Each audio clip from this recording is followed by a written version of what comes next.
Publius Vatinius was a Roman statesman during the last decades of the Republic. Biography. Early political life. Vatinius was quaestor in 63 BC. The same year Marcus Tullius Cicero was consul.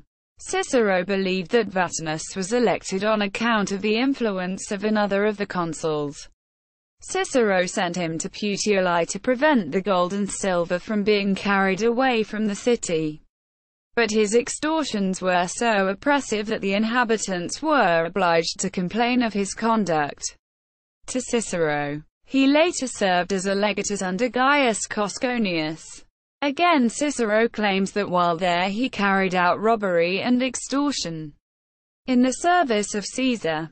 In 59 BC he was tribune of the plebs and sold his services to Gaius Julius Caesar, who was then consul along with Marcus Calpurnius Bibulus.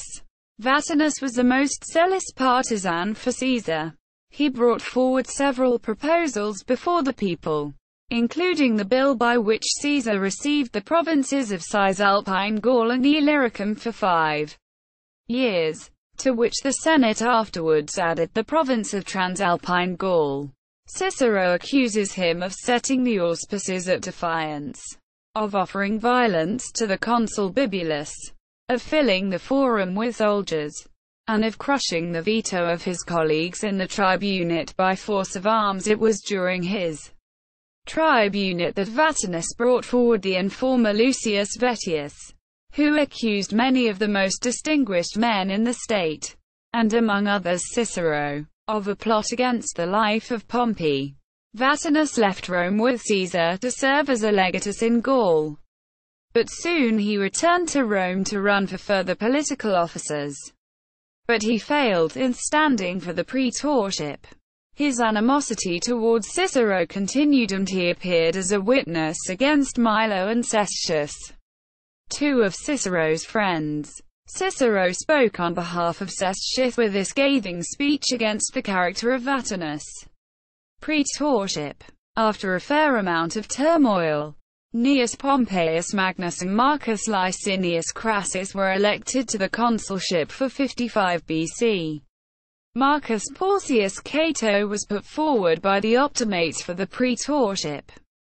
Pompeius and Crassus successfully defeated Cato, securing the election for Vatinius. After his year in office, Vatinius was accused of bribery by Licinius Calvus. Calvus had previously accused Vatinius, but this was his most eloquent speech.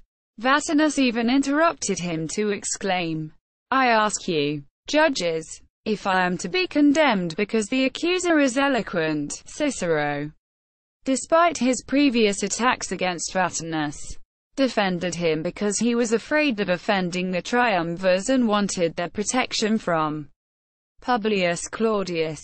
Despite Cicero's speech, Vatinius' acquittal was more likely due to bribery by his patrons. Service during the civil wars. Vatinius returned to Gaul in 51 BC where he was again a legatus for Julius Caesar. He stayed with Caesar during the start of the civil war. While in Greece, Caesar sent him with peace proposals to Pompeius. But instead of serving at the Battle of Pharsalus, he defended Brundisium from Decimus Laelius, who led an attack on the city with part of Pompeius's fleet. In return for his success, Vatinius was rewarded with a consulship in 47 BC.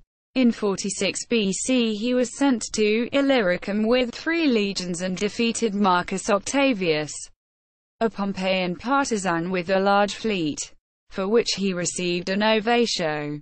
As Vatinius's troops had declared in favor of Marcus Junius Brutus, he was forced to turn over command of his army to the latter in 44 BCE. After the death of Caesar, when Brutus went to Macedonia to take command of his province, the latest known event in Vatinius' life is found in the Capitoline Fasti, which states that he triumphed in December 43 BC. This article incorporates text from a publication now in the public domain. Smith, William, ed. 1870. Vatinus. 2. Quote, Dictionary of Greek and Roman Biography and Mythology. 3. pp. 1233-35.